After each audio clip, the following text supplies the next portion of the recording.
Hello, everybody. My name is Julie Womack. I am the head of organizing for Red, Wine, and Blue. Red, Wine, and Blue is all about getting women to defeat extremism in their communities. We have over 700,000 women across the country and over 800 local affiliated groups where women are there doing organizing, making a change in their cities. And we're going to talk about that a little bit later. It's called our Trouble Nation groups. Historically, women have always been on the front lines. And right now, it is just more important than ever that women are involved in fighting this current movement that we're seeing in our country towards authoritarianism. Let's acknowledge it. People are afraid right now, right? You have neighbors who are worried about maybe ICE is going to come in and take a parent and rip apart a family, or we're scrolling on our phones to see the latest news from bombings in Iran and the Middle East. I mean, honestly, a lot of us are just looking at our phone thinking, what is the next thing that's going to come down the pipe? And that's true. We have that anxiety, but I'm going to say something that the antidote to fear is action. It is also community, which is why we have now hit 2,000 people. And I am so glad that you guys are all here in community. But the antidote to fear is action. I am sure many of you attended protests recently. I unfortunately could not, but I had so many friends who did and walked away so inspired. Even though they were anxious and doom scrolling, they walked away being like, yep, we got this. We are going to keep going. We are going to do something. So that is why tonight we are very, very excited to be talking to an expert on the topic of nonviolent movements, women on the front line, authoritarianism, in Dr. Erica Chenoweth. And we're going to hear why women do need to be the leaders right now. But you all are also going to be the very first people who are going to get access to Red, Wine, and Blue's brand new guide. It is called 160 Ways to Change the World Without Losing Your Shit. Yes, that is the title. That is how Red, Wine, and Blue rolls. So hang on, because as we get into this event, we are going to drop the link to that. You're going to get to access it. And then, even more fun, if you go through the hour with us, you hear we say goodbye to Dr. Chenoweth, and you're like, man, I wish it wasn't over. It's not going to be over. We are going to have an after party. So you just stay right here, you hang on, and we are going to actually pull a couple of pieces from our guide, really important things that you can be doing right now, and we are going to get you started in that after party. I am thrilled to welcome our speaker tonight, Dr. Erica Chenoweth. Thank you so much for being here. They are a professor of First Amendment at Harvard Kennedy School and a professor at the Radcliffe Institute for Advanced Studies at Harvard University. They study political violence and its alternatives. At Harvard, Dr. Chenoweth directs the Nonviolent Action Lab, has authored or edited 9 books and dozens of articles on mass movements, nonviolent resistance, political violence, and state repression. Foreign Policy magazine ranked Dr. Chenoweth among the top 100 global thinkers of 2013 for their efforts to promote empirical study of nonviolent resistance. That is the short version of their resume. So everyone can go and look up Dr. Erica Chenoweth to see all the other amazing things. But thank you so much for being here. Is there any, just let you say hi to get started. Thank you so much for having me. I'm delighted to be in conversation with all of you today. Okay, so you have spent your career studying civil resistance and how everyday people, especially women, challenge powerful regimes. So, can you just tell us what first drew you to this topic? I actually was writing a dissertation on terrorism in democratic countries when I stumbled into a teaching workshop called People, Power, and Pedagogy that was meant to train young scholars like myself at the time how to teach about nonviolent civil resistance to college students if we for later academic reasons and I became totally fascinated by the topic and decided to, with my colleague Maria Steffen, do a study where we compared whether people power movements where unarmed civilians were engaged in protests, strikes, boycotts, stay-aways, go-slows, and other forms of civil resistance, whether those movements were as effective as armed revolutionary movements in basically confronting authoritarianism. And we found that, in fact, the nonviolent campaigns were twice as likely to have succeeded over the course of the 20th century and into the 21st. And that really compelled me to devote much more time trying to understand both with Maria and then with a variety of other collaborators and in solo work, what was going on there. But both why does people power work so well? How does it work? Who needs to be there for it to work? How many people? With what kind of state responses? And basically, to how people who are struggling for democracy can do so as effectively as possible, doing as least damage as possible to their society in the meantime. So that's really kind of what animates and motivates my work. And on the topic of women, that's kind of a separate story, which I can tell you when we start getting into that topic. We so appreciate your research on this because it has never been more important than right now. And I think that's becoming very real to many, many people across the country. So your research shows, and we're going to get right into it, that more participation from women in resistance movements correlates to much greater success in challenging these authoritarian regimes. So why is that? The story behind this part of the research that I've been doing is that I was doing a lot of workshops with activists from around the world, talking about why civil resistance works and what are the main mechanisms for, understanding how to change the balance of power using mass mobilization. And in these workshops, it was like almost strikingly common that by the second or third day of a week-long seminar, the women who were in attendance at the seminars would like revolt. And what they would say is like, you're not telling about like women's role in this though. And we know from where we organize that it's basically all us. Like we are not just coming up with the strategy, but we're innovating new tactics. Like we're the ones who do all the work on the organizing on the ground. We're driving these movements. We're the leaders of these movements. And somebody kind of put out the proposition that that is part of what makes them effective. And being somewhat of a skeptic, I thought, well, somebody should study whether that's true. Whether, first of all, that women are, more represented in nonviolent movements than men, and also whether their participation, their leadership, their tactical innovation is what's driving the success of this overall arc of successful campaigns.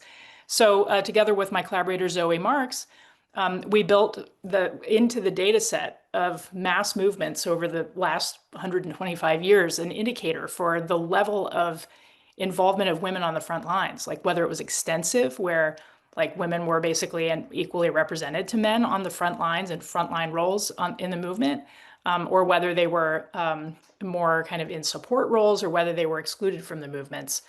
And then we looked at a variety of other indicators around the gender kind of composition and dynamics of the movements. And what we actually found there is that this is like one of the key least reported indicators of success, that the more extensive participation of women on the front lines that we observed in mass movements, 670 mass movements over the last 125 years, the more likely those movements were to succeed. And this is because mass movements win when they elicit defections from the opponent, their pillars of support. So whether the pillars are security forces, economic and business elites, state media, civil servants, cultural and religious authorities, people who are important in their positions in society and whose cooperation is necessary for the status quo to obtain. And so what we're finding is that movements that are very large tend to win more than movements that are small. And surprise, surprise, if women are involved and equally represented on the front lines, the movements are way bigger than movements that are unfriendly toward, hostile to, or even exclusionary toward women. One of the things that's so striking, though, is that it's not just that it doubles the participation rates of these movements. It increases the participation rates of movements by 7.5 times. So in other words, the women in which the movements in which women were equally represented were like orders of magnitude larger than the movements that excluded them. Why is that? Because as we can see on this call, when women participate on the front lines, they bring others with them, right? So it's not just that you're getting a woman for a man, it's that you're bringing a whole group of people together, a community. That is exactly the issue. It's that women have certain kinds of social power. And that's not necessarily innate. It's not, something that women are born with. It's that the roles that women are typically assigned, the gender roles women are typically assigned in society, and that they are socialized to, um, make them much more capable of exercising huge levels of social power when they need to. They can bring others with them. They have networks that are important. They understand things about what needs to be bought and sold in order to maintain a household and a community. They understand like who needs to be where and are very good with organizing, multitasking, and logistics. And all of those things end up really coming in handy in the context of a national emergency and a mass mobilization, right? So there's the numbers part, there's the tactical innovation part, there's the ability to then put pressure on those key pillars of support that make them defect. And I can give more examples in a bit. And then the fourth thing that successful movements do, we've talked about numbers, we've talked about defections, we've talked about kind of organizational capacity, is tactical innovation that's very creative. So the term boycott itself emerged from women in Ireland in the late 19th century, socially ostracizing a man named Captain Charles Boycott, who was an absentee British landlord.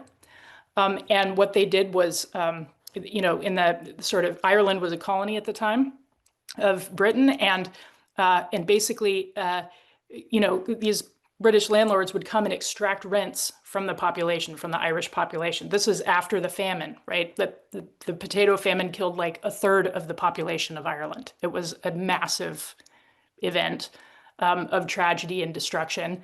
And British landlords would still come and take food, right, away from the population. So it was a very desperate period. And the Ladies' Land League figured that if they just ostracized this guy Boycott and refused to sell him goods, refused to clean his house, refused to tailor his clothes, that he would find it impossible to stay there. And so he, in fact, did find it impossible to stay there, and he left and never came back. It became like a notable event. It was reported in the world news that they had sort of figured this out. So I think this is just an example of the social knowledge that women have as a function of their position in society. And so that leads to certain types of tactical innovation that go beyond protest, that goes to the core of a community being able to organize an effective response to something that just is downright wrong. Well, my next question was going to be that part of your research has shown that authoritarian figures actually fear women organizing. You've kind of just given a lot of reasons why. And by the way, I think this audience is completely with you because red, white, and blue members know that women are usually the ones who are on the front lines, organizing our groups, doing stuff. So we're all with you on that. Yeah. Is there anything else you want to add to the fact of like why do authoritarian regimes fear women organizing? I mean, you touched on it, but Yeah, I mean, I think that the idea that they fear it is a little. I think it's more that it's threatening. It's politically threatening, and so they'd rather not have it, right? And so the implication of that is that one of the easiest ways to demobilize a movement or to make it hard for a movement to mobilize in the first place is to disempower women. So it's to reinforce the values that women shouldn't be involved in public life, that they shouldn't get equal pay, they should work for less, they should not work at all, they should be absent from public life, they shouldn't hold important positions in the private or public sector. And just kind of really regressive policies are meant exactly to restore effectively a patriarchal hierarchy that prevents women from fully participating in the way in which it's their right to. And so I would see like deeply regressive policies as an indicator of of the knowledge that when women are engaged fully as equal partners in the future of a nation in every domain, public and private, that leads to more egalitarian democracy. So if you're not into egalitarian democracy, one way to prevent it from happening is to make sure women aren't heard in public. And obviously, I think everyone on this call recognizes that you are describing things that are happening right now in our country in terms of pushing the traditional roles and trying to quiet women. You just shared the example of the boycott. Do you have any other examples from history of women being ones leading the movement? Yeah, I mean, there's so many examples actually. If you look at almost any of the major kind of iconic movements of the 20th century in the United States or abroad, there were women there at the front lines. Sometimes their stories haven't fully been told. One of the my favorite examples that I learned about through Zoe is this group of women, Igbo women in Nigeria, whose the colonial record called what they did the so-called Aba Women's Riot. And that was a pejorative term that the colonial record showed to try to delegitimize what they did. What they called it, what the Igbo women called it, was the Igbo Women's War. And it wasn't a war of violence. They innovated these techniques called sitting on a man. And the technique was basically that some of the men in their villages had started to collaborate with the colonial authorities and make decisions without input from women in the community. And women in the community had been on councils making decisions about taxation, making decisions about justice, community justice issues, and other things. And they started to be excluded from that as men in their communities began to just deal with the colonial administration. And so what they do is go to the homes of these warrant chiefs, and they would surround the home and make like a huge racket, just like nonstop. And they would do it until he would come out and capitulate to whatever it is they wanted to do. They called it sitting on a man. And they became so um, disruptive to the colonial authorities' attempt to grab power in Nigeria that there was like pretty brutal repression against them, and they sustained their movement. And many people who study the history of Nigeria as a country would point to that campaign and the mobilization and the community solidarity that emerged from those women as beginning to create the backbone of Nigerian independence, which followed several decades later, and then Nigeria's eventual transition to democracy. It just was such a foundational like infrastructure for resistance, and it was women leading all the way. And then there's Wow. much more That's familiar examples close to home. I mean, you can think of Ella Baker, Fannie Lou Hamer, Rosa Parks, Diane Nash. Like these are all names from the civil rights era that if people haven't heard before, they should look up and and take a look at what they did and how they did it and how they prepared to do it, because it took training, discipline, and lots of preparation. your research also shows that nonviolent movements, resistant movements, are more successful than violent ones, and you've touched on this before. That also means so nonviolence is not only the moral, the moral way to go with this, but it's also strategic. So, can you explain why that's true? It goes back to a few of the key mechanisms I laid out at the beginning, where the larger a movement is, the more likely it is to succeed against an autocratic government or a backsliding government. And movements only become very large when they are as inclusive as possible. That is to say, when people from all walks of life in society can see themselves participating because the methods of participation are obvious and accessible and something that people can learn to do without too much training, a little bit of training, but not like going off to a camp in the forest and learning how to, shoot things and whatever. So that nonviolent resistance methods are very like accessible. People know how to go and stand together in solidarity. They know how to stay in their homes, which is effectively what a stay-at-home demonstration is people just not going to work for a few days. We all did it during COVID. We didn't even know we could do it within the last 5 years. Refusing to buy certain things. So all of these are just highly accessible, and that means that the movement can grow into very large numbers. And that then means that the movement has more access to those pillars of support, because the bigger a movement is, the more likely it is to get those defections. So let me give you a concrete example from Serbia, where hundreds of thousands of people descended on Belgrade in October of 2000 to demand that Slobodan Milosevic, the so-called Butcher of the Balkans, leave office after election fraud. And he refused to leave and claimed that he won an election, which he'd obviously lost. And so all of these people came to this parliamentary square to demand that he leave, and he ordered the security forces to fire on the demonstrators. And the police who were defending the kind of presidential palace or whatever basically refused to do it. They pretended they didn't hear it and didn't fire. And so then, the protesters just kind of walked through the line and went and occupied the the building, and Milosevic resigned and said he was going to spend more time with his grandson. He later died in The Hague when he was being prosecuted for war crimes. So what was really important was the critical defection in that moment was the police pretending they didn't hear the order. And so everybody knew that that had happened. And so they asked them, what were you doing? What were you thinking when you got the order to shoot on these demonstrators? And they said things like, I thought I saw my kid in the crowd, or I thought I saw my wife's brother, or I thought I saw the guy who sells me liquor at a discount on, Saturdays. They gave very personal reasons, but that is what happens when a movement gets large enough to where the social networks tap into some of the pillars of support. So in that example, it was really security forces that were the critical pillar to defect.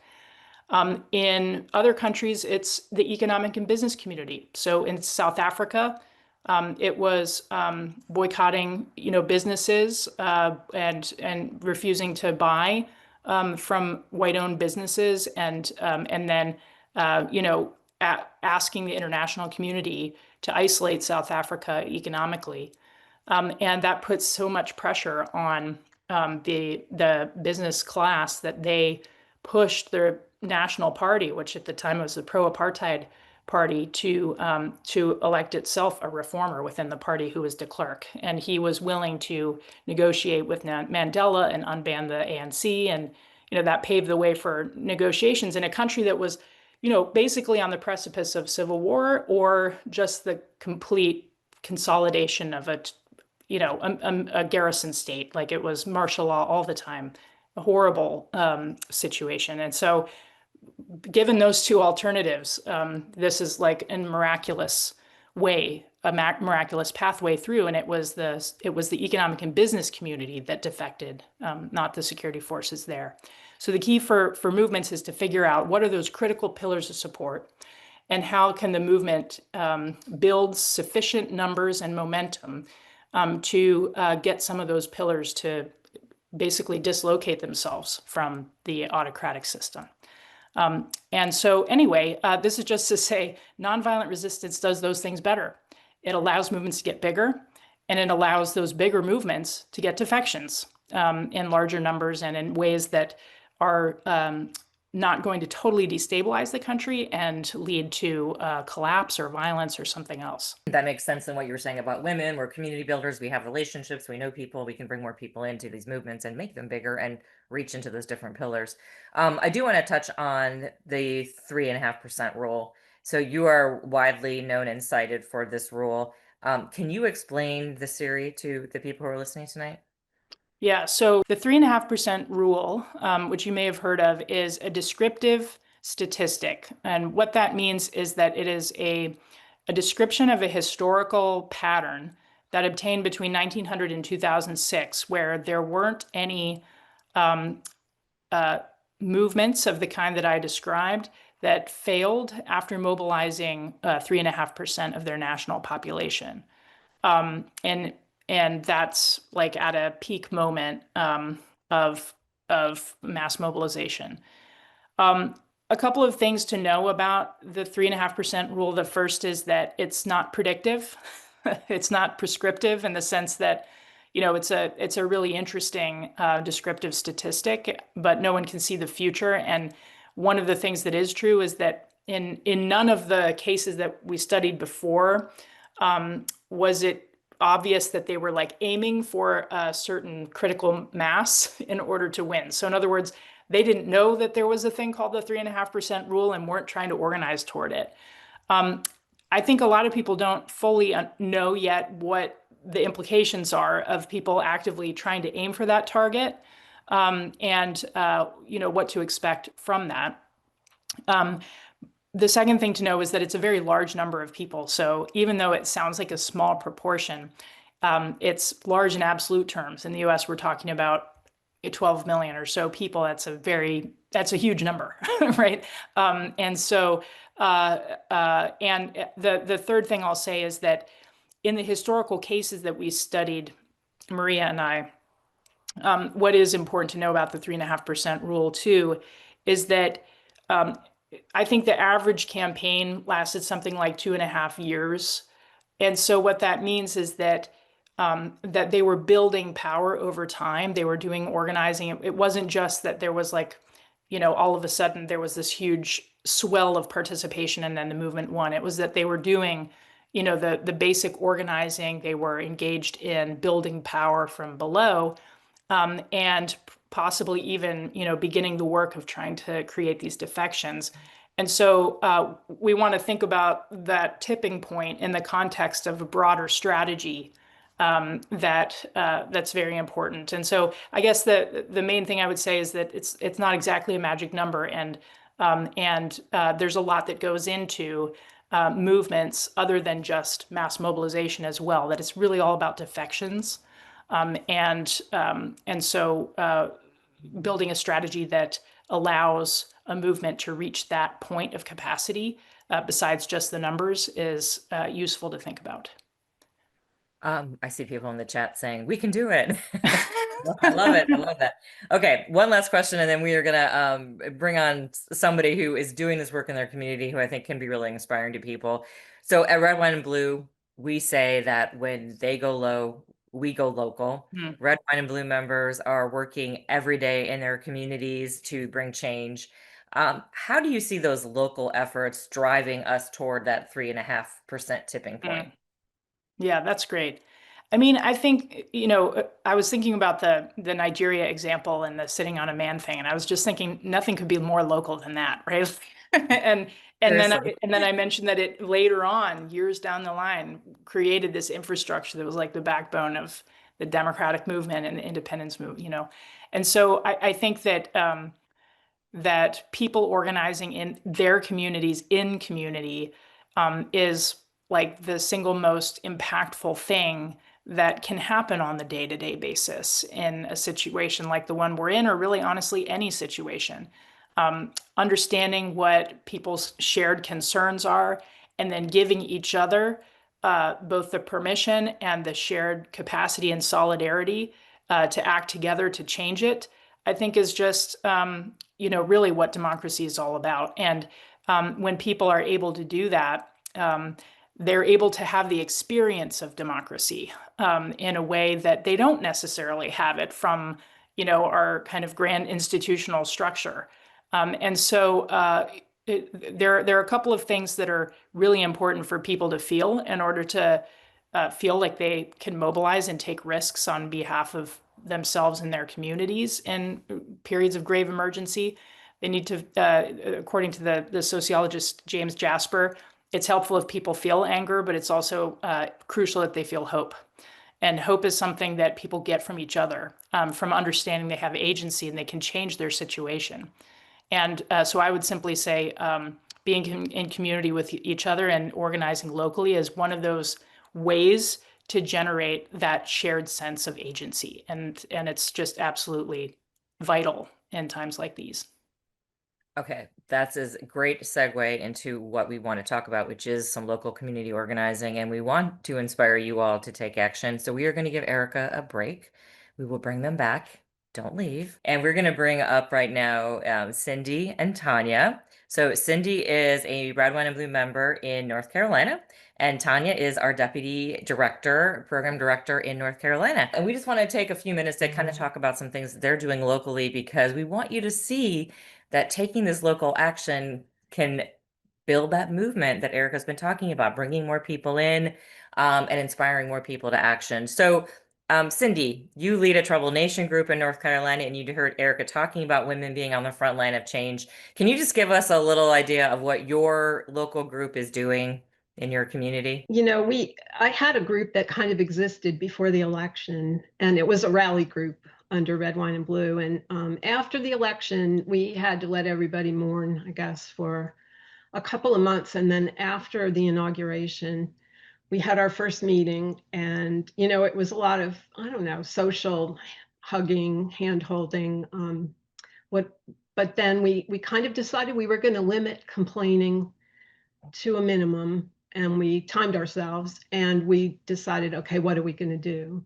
So we did the things I'm sure that every other group is doing. We loaded 5 calls on our phones and started calling, our senators, and we started looking into local politics. We adopted a women's organization. One of our members in our group volunteers with a group called Designed for Joy that gives women in transition some meaningful employment.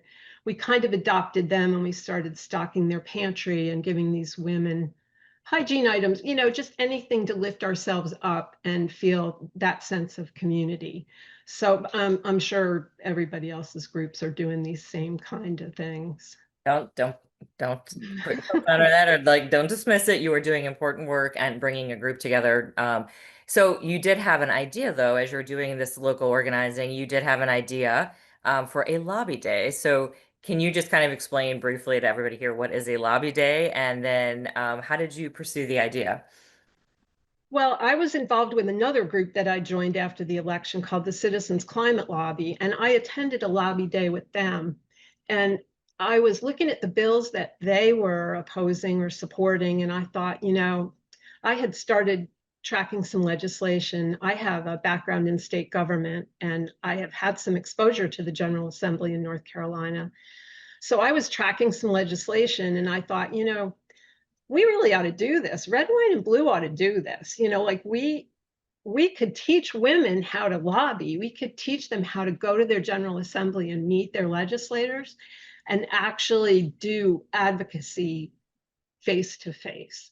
So my group wanted to do it, and a couple of the other local groups kind of wanted in on it. And I approached Red, Wine, and Blue, Janice and Tanya, and I said, they had a brigade set up where we're watching the General Assembly. And I said, watching them is one thing, but talking to them is something else. I said, could we do this? So Let's talk to Tanya about that. So Tanya, I mean, you work for Red, Wine, Blue, you're an organizer professionally, but that doesn't mean you've done a lobby day. Have you ever set up a lobby day before? I've been to plenty, but I have never organized one. And when Janice came to me with Cindy's idea, and I was like, yikes. I mean, legitimately, I was just like a little overwhelmed, but I was so surprised once we started working towards it, how each person was able to take a little piece and pull it all together. And so it became something that was almost joyful. I mean, we would meet every Monday at 12 noon on a Zoom, and we kind of go through the plan, and everybody would have their piece that they were going to provide. And, Cindy and her team, amazing. I mean, she had the idea, she had the background, she had the experience. But everybody else, nobody else really had that experience. But we did find out what the other women that were going to join us, the pieces that they could do. And so we were able to divide everything up very nicely. And I'm just so proud of Cindy. Like, I mean, she said, I want to do this. And look, we did it. And that was the bottom line. Like she said, this was an idea that she had. And I'm so excited and glad that we were able to, make this happen, because it really inspired so many other women that were there that day.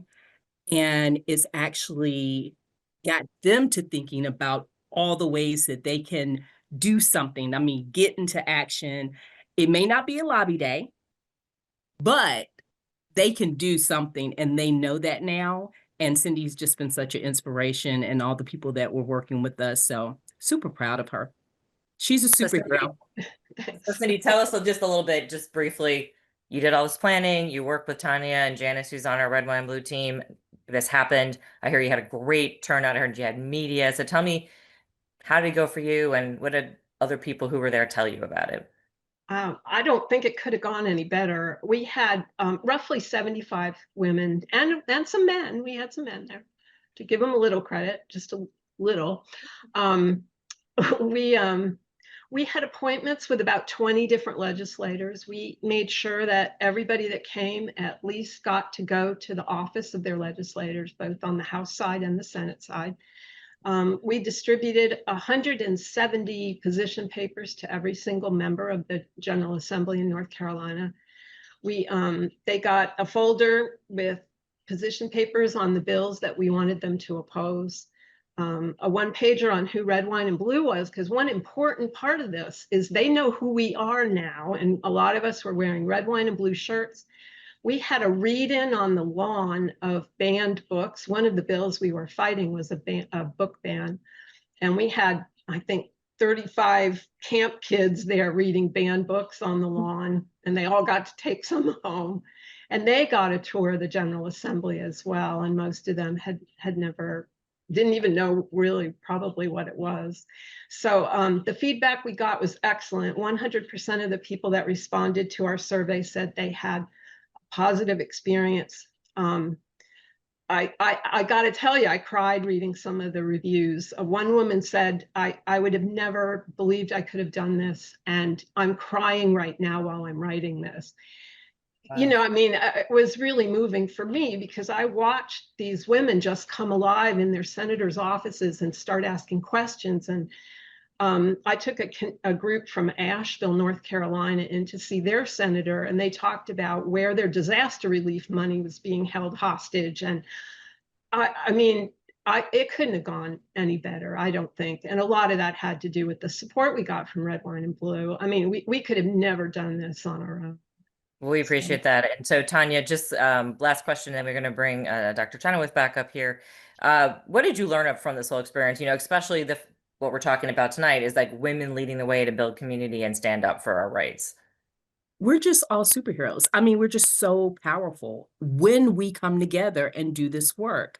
I mean, we have so many responsibilities as mothers, as caretakers for parents, as wives, you know, as business owners, students, all of those things. But what I really learned is that if each person come together and they do a little bit, we can do tremendous things in the community. And I'm so excited about this guide that you're going to see tonight, because this is going to spark and ignite you into action.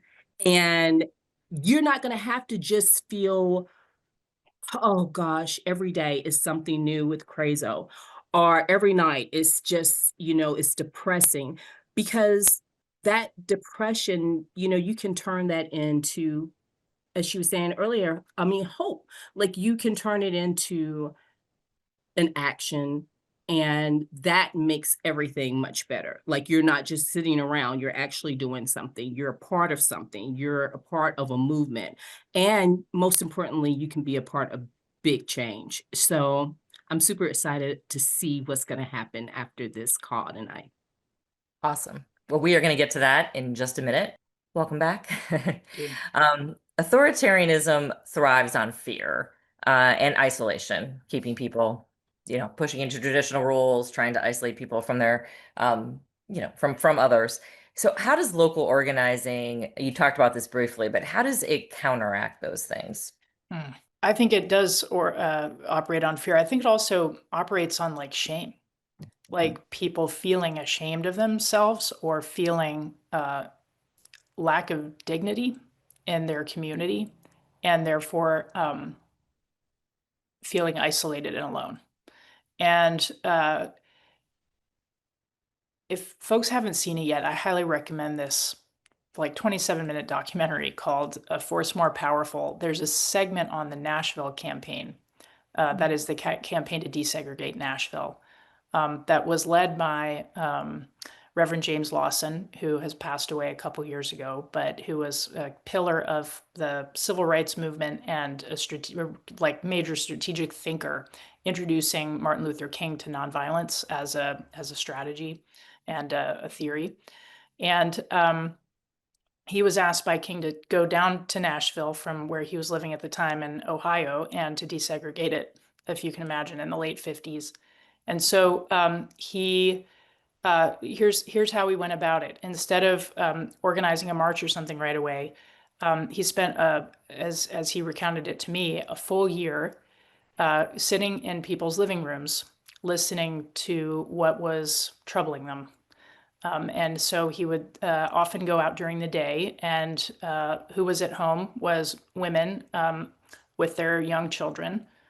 And what he found out was that he heard over and over them talking about the fact that in the segregated South, Deep South, they could not find their children clothes that fit them well. And the reason is because when they went to the department stores, they were not allowed to try them on. And when they came home and they didn't fit, they were not allowed to return them. And so this was something he heard over and over again. And he realized that this was a shared indignity and that they were going to fight it. And so he was able, from bearing witness to these women's extremely painful indignity, to pull them together and motivate them into a movement that ultimately succeeded in desegregating Nashville in a matter of months. Wow. And he did it.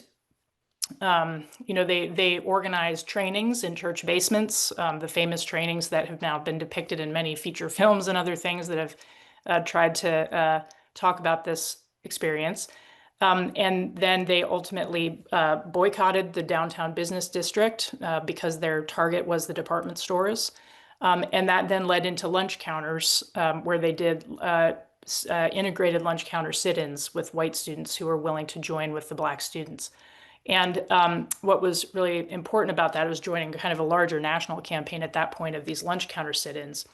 But the level of discipline and strategic acumen that this particular cohort of civil rights leaders and activists had at that time was so deeply rooted in the local needs of that community and the things that would really get them to support this movement. And you should watch the the documentary to find out how it all played out. But it was both women's expression of a need, a shared need, and then women participating on the front lines of that movement. It was Diane Nash, actually, who was at the time a young student at Fisk University, who confronted the white mayor on the steps of City Hall after a silent march with 5,000 people, asking him if he thought it was actually right that Black people could not buy based on the color of their skin.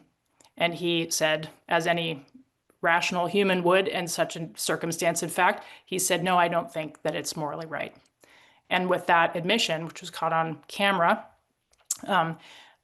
they began negotiations and desegregated the downtown business district without even making a public announcement about it. Wow. So, and by the way, Jim Crow was authoritarianism, right? We have had our own racist authoritarianism in the United States. We've just had it at the sub-state level or the subnational level in states.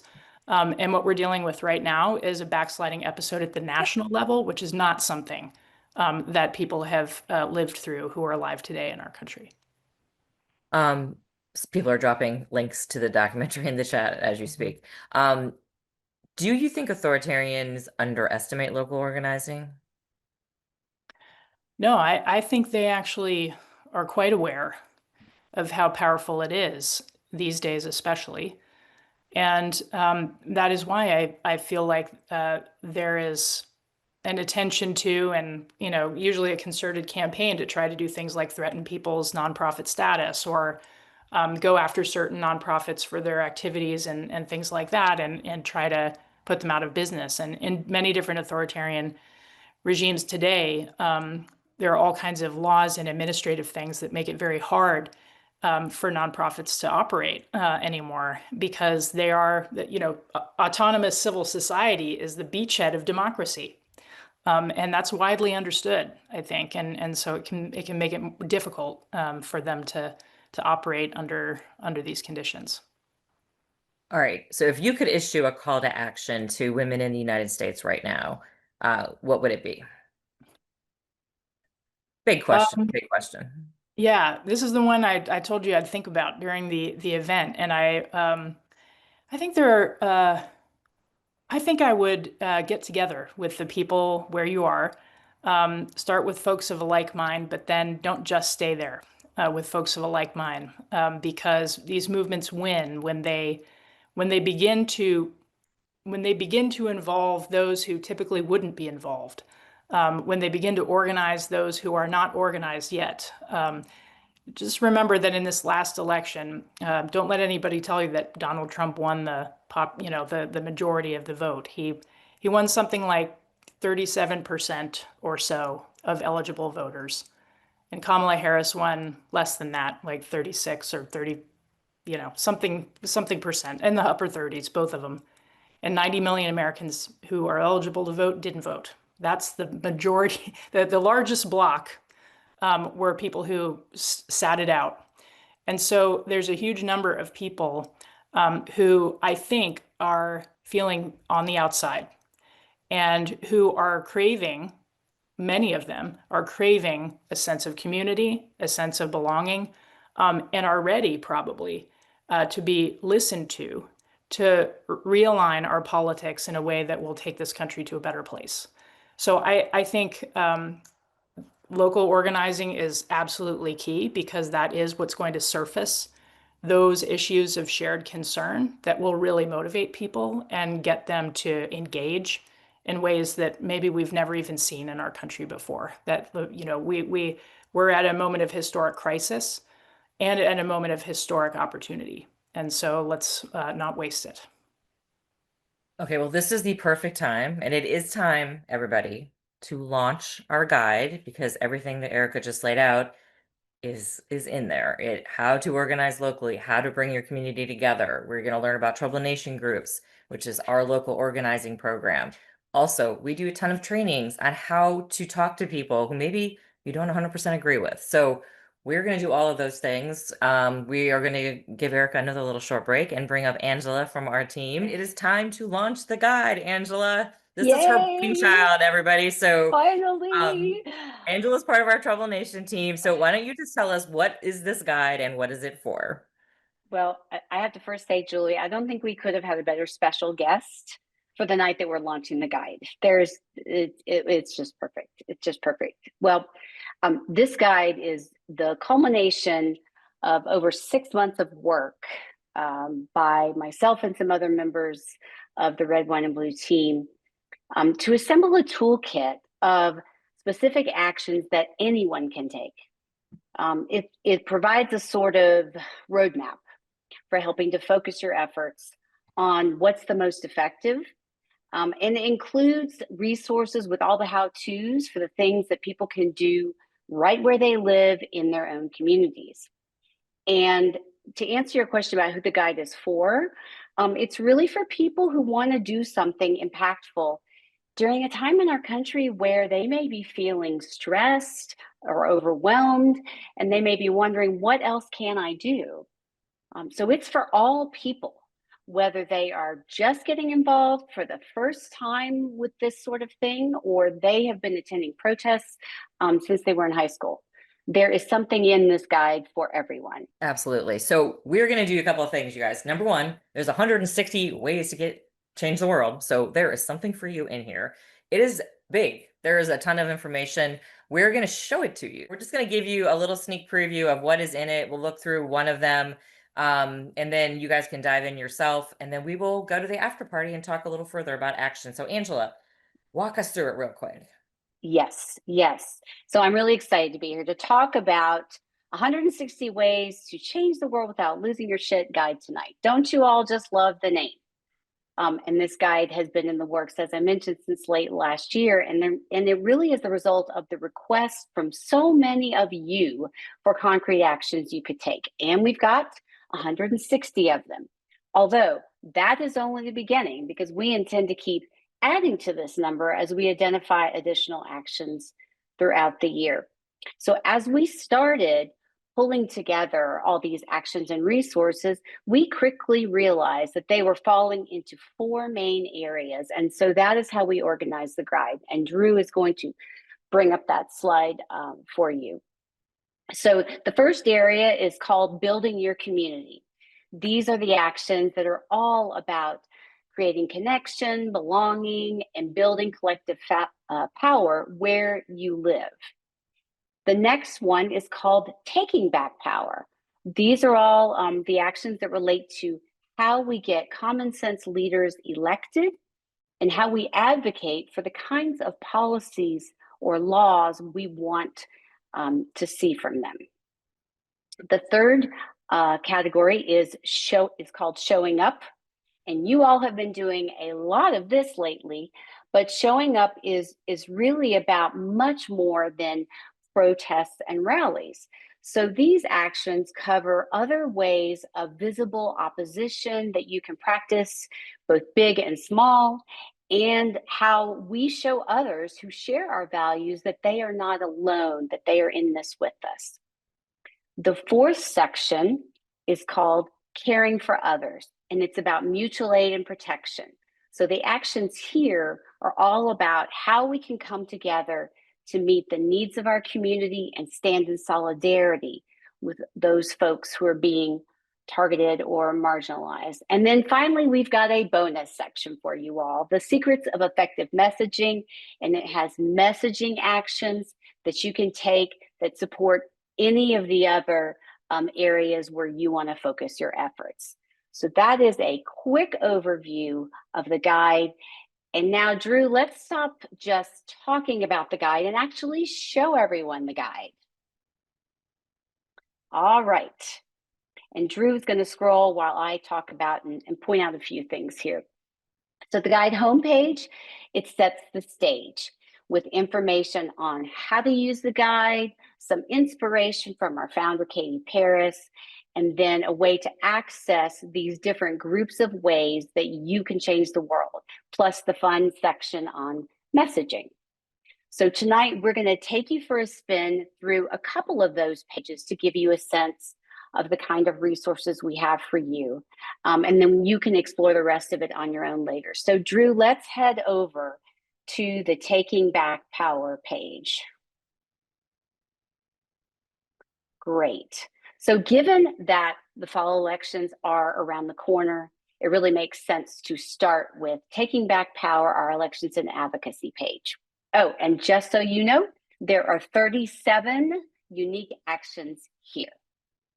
So as you can see, as Drew is scrolling, there is a print button and you will have the ability to print out each page of the guide. And then we have organized information into sections that make sense. And I'm going to highlight a few of them as Drew shows them to you. So first, we have a section on friend-to-friend organizing and Rally. Many of you are familiar with Rally. And this section includes all the resources you need to make relational outreach effective this season. And it's all in one place for you.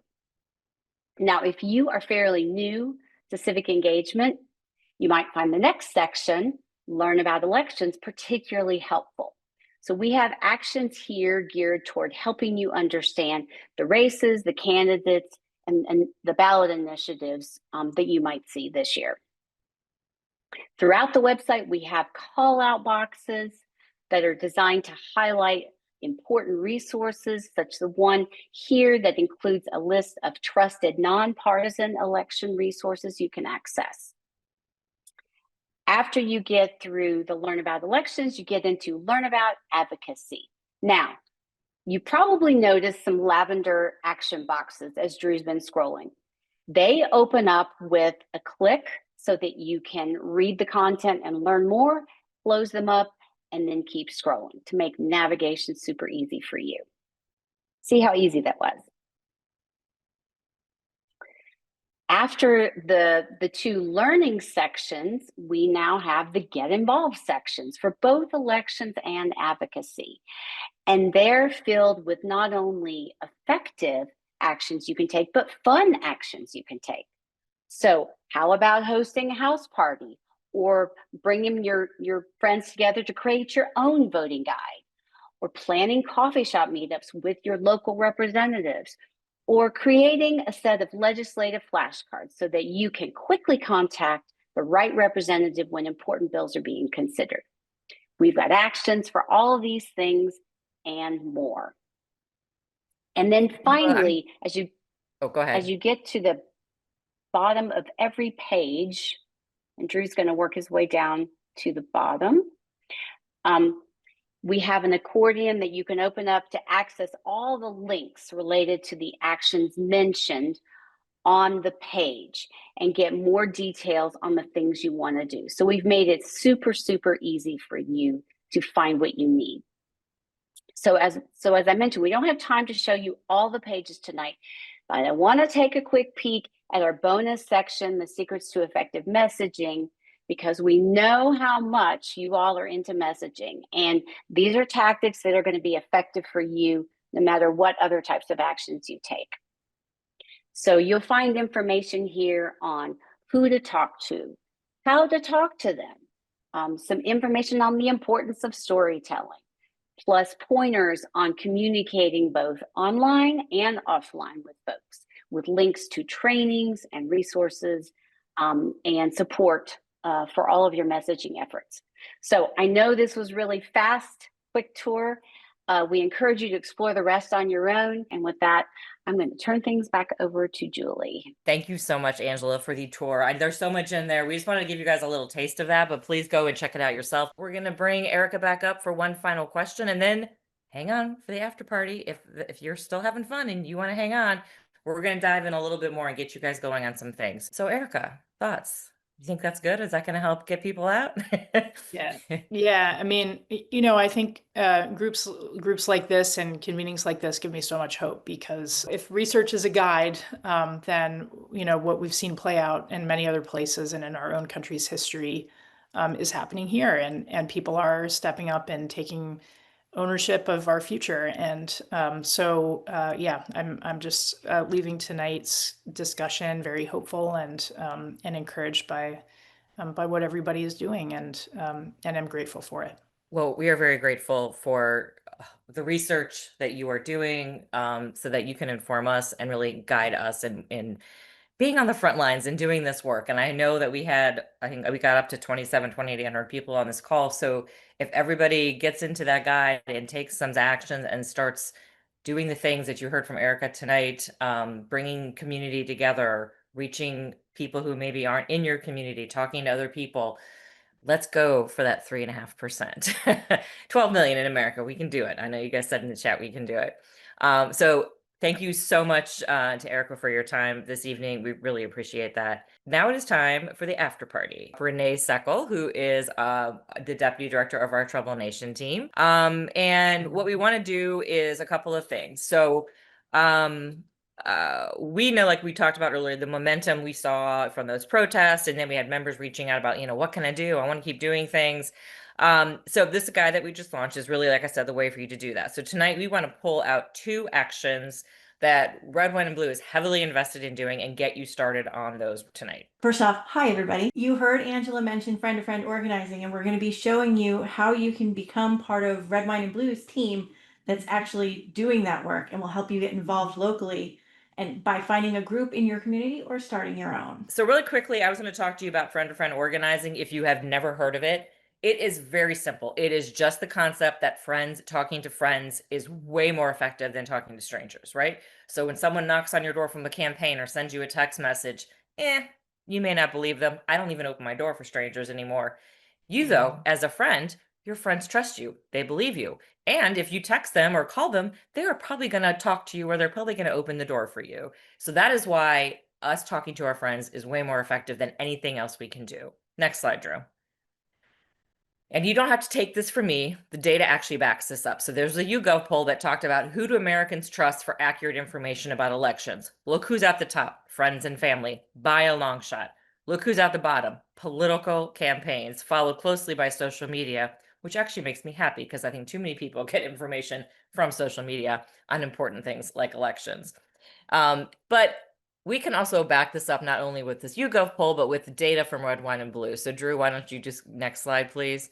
I want to set the stage. So when a presidential campaign is running, or even more localized campaigns are running, they want to see voter turnout increase by like as little as 1%. They celebrate when they get 1% because that wins elections. So Red, Wine, and Blue, this is our 2023 data. We haven't got our slide yet for 2024. We actually saw our women who did friend-to-friend organizing, the people they contacted, the voters, their friends, we turned out 10.1% more, not one. This number is crazy, crazy. Like, this is great. This means relational organizing works and that you all are really good at it. The other number I love here is the fact that our volunteers actually saw a 7% increase in their voter turnout. These are people who were volunteering to do this work. You would think they'd already be at 100%. They're not. And this is why you need to talk to your friends, even if you think everybody votes. They don't, and you need to have a conversation. Friend-to-friend organizing also reaches, like Erica said, people who may not necessarily be with us all the time. We, through friend-to-friend, we talk to people who are independent or unaffiliated or Republican, former Republicans, because our friends and neighbors aren't our friends necessarily because of politics. We have kids, parents from sports teams, we have neighbors, we have people at our gym, so we can reach people with friend-to-friend. Next slide, Drew. Okay. We have a platform that helps you be super efficient at friend-to-friend organizing, and it is called Rally. So right now our program is Rally Your Squad. Next slide, Drew. And what you do when you get onto the Rally platform is that you are going to be able to figure out which friends can I contact. And we're going to enter that information, and you're going to get information like their voting history, which is all public record, but it's going to be right at your fingertips. And then we will send you things like messaging and explainers and things that are not political jargon to send to those friends to try to persuade them, to try to make sure that they turn out to vote. Next slide, Drew. Rally also has information to help you be more efficient. So like I said, there's voter data in there that you can just have at your fingertips. So you can see which friends don't always vote, or maybe they requested a ballot, but they haven't returned it yet. So you can also figure out like who already voted. And then that way you don't have to waste your time with them. That's all right there in Rally for you. Next slide. And Rally also creates customized vote plans. This was the best thing last year. I was able to send a link to my friends showing them where their polling places were, how they accessed their ballot, gave them just all kinds of information to make sure they had a vote plan. And they appreciated getting that information because people are busy. They don't necessarily know where to go or what they need to do. So this is super helpful. So all of this is part of Rally. Next, Drew. So if you all are interested, I would love to have you sign up for the Rally tonight. And I'd like you just to pull out your phone right now and text Rally to 59868. And then it's super easy. So you are going to join your state's campaign. I live in Ohio, so Ohio is up here. If you are in Ohio, Pennsylvania, North Carolina, Virginia, or Michigan, we have organizers on the ground in those states. So we have specific campaigns. If you are not in one of those states, we have a national campaign. So you're going to go to that page, you're going to pick the state that you are in, and you're going to join the campaign, and then you are going to choose to sign up. If you're already in Rally, then sign in, but if you're new, choose sign up. Next page, Drew. You're going to have to accept terms of service because, you know, that's what happens with these programs. And then you will create an account. So you're going to either put your email in, or you're going to use your Gmail, Yahoo account, and then you'll have to go to your email account to accept it. Next one.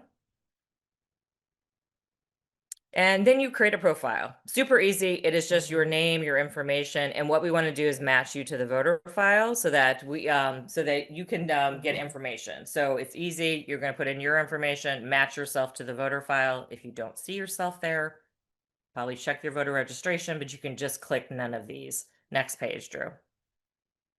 Okay, and then it's what you're going to want to do is figure out who are the friends that I'm going to contact. Who do I want to talk to about voting? Who do I want to send information about? This can be your friends who are just as involved as you because we have great information you can send to them. This can be that neighbor who maybe you're going to need to persuade a little bit. This can be your adult kid. It can be anybody. Make a list, 10, 15. anybody you can think of, because we are also going to have actions all around your state. We might need to reach a representative who lives in your buddy's district 2 counties away. So think of anybody that you would be contacting about voting. You'll see on the tasks tab, it says build your squad. You're going to click add a contact, and you'll get to start adding people to your rally platform. Next slide, Drew. So you're going to add people. What you're going to enter is their name, their age range, and the city that they live in. We are not asking for email. We are not asking for phone. We are not contacting your friends. That defeats the whole point of rally, of relational organizing, friend-to-friend organizing.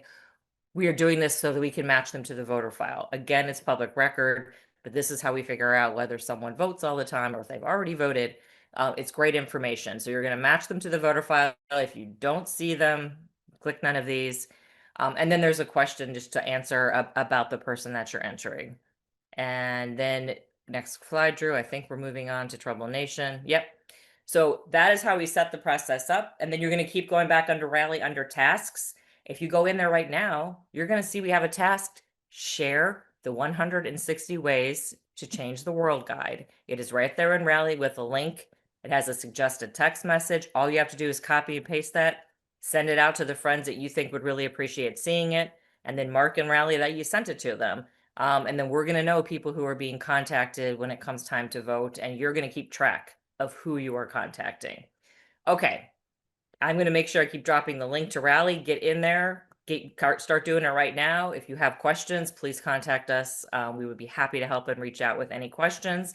But I'm going to turn it over to Renee, because the second thing we want you to do is, while you're doing friend to friend, it is time to get involved in your local community. Yes. So as Julie mentioned at the beginning of the after party, I work on our Trouble Nation team along with Angela. And so in case you haven't been with us before, and we've established some of you haven't, what is Trouble Nation? This is our grassroots organizing program. We help groups across the country, primarily women, not all women, people who want to get involved and are fired up and don't necessarily know how to do that. We help them do that, either by connecting with people who already have existing groups in their areas or by starting their own groups. Critically, you would not be chapters. Our Trouble Nation groups are not chapters. You are your own groups who do your own thing. You are independent, but we provide content, training, and event opportunities and all sorts of ways to connect with other leaders. Next slide, Drew. So we launched in fall of 2023, and as of today, we've got over 815 grassroots groups in all 50 states, which makes me so happy, and 80,000 group members across the country. As you can see, I did not update the map from the last time we did this, so there are probably like 60 more dots on the map now, but I just wanted you to see. Next slide. Oh, and by the way, that QR code in the corner is going to take you directly to our Trouble Nation map, so you can look up whether you have a group nearby and or start your own group. Very quickly, I'm not going to spend a ton of time. What we offer with Trouble Nation that I think makes this program incredibly cool is each group gets its own dedicated landing page. So that's your place to gather. There's a discussion section. You can put resources in there. You can create events so that people can RSVP. We provide, then once you have your group, we can help connect you with existing Red, Wine, and Blue members in your area. So that helps you with new member recruitment. Plus, we provide you connection with other leaders. We have dedicated communications channels. There's an app coming, ways that you can connect with different folks. In addition, we offer leadership and advocacy training. We don't just say like, hey, start a group. Nice to know you, have fun. We provide a new group orientation every week. We have what we call our launch sequence, which is a 4-week series of classes to help you get your group off the ground. And we have a continuing series of trainings called Trouble Nation University, where we really think of everything we can possibly think you might like and provide training on it. We provide exclusive content and opportunities. Sometimes that's a really cool green room where you can come meet one of our special guests, something like that, as well as partnerships with other organizations where you can have themed events. And then finally, Red, Wine, and Blue support. We have 6 people on our team. You'll meet them in a minute. And we really love helping you. So you can have a one-on-one with any one of us on the team, but also each group has a person that is their primary point of contact. Next slide, please. One of the things that I mentioned is exclusive content. We have this Trouble Nation resources page. And when I say page, I actually mean like 5 pages. because there are like 4 different subpages within it. And this is where we offer services to our groups. We offer events, videos, video shorts, little teeny clips, like to teach you how to use your Trouble Nation group page, uh, printables that you can take, learn, and hand out to friends. Anything that we can think of that we would wish you would have, we've got it.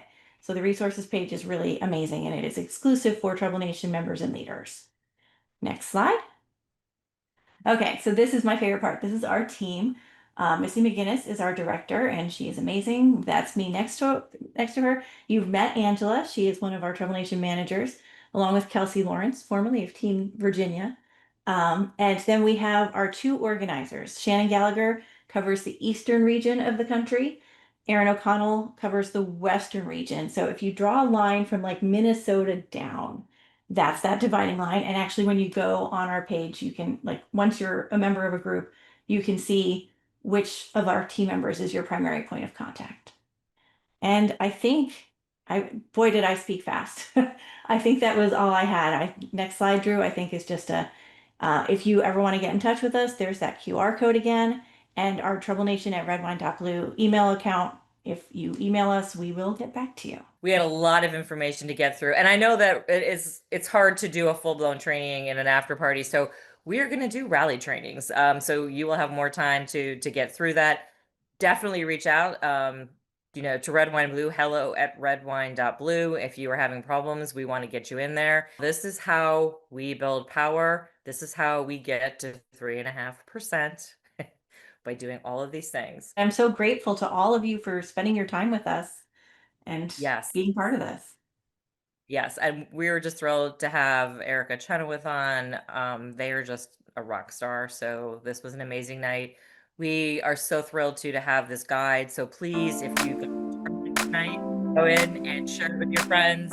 And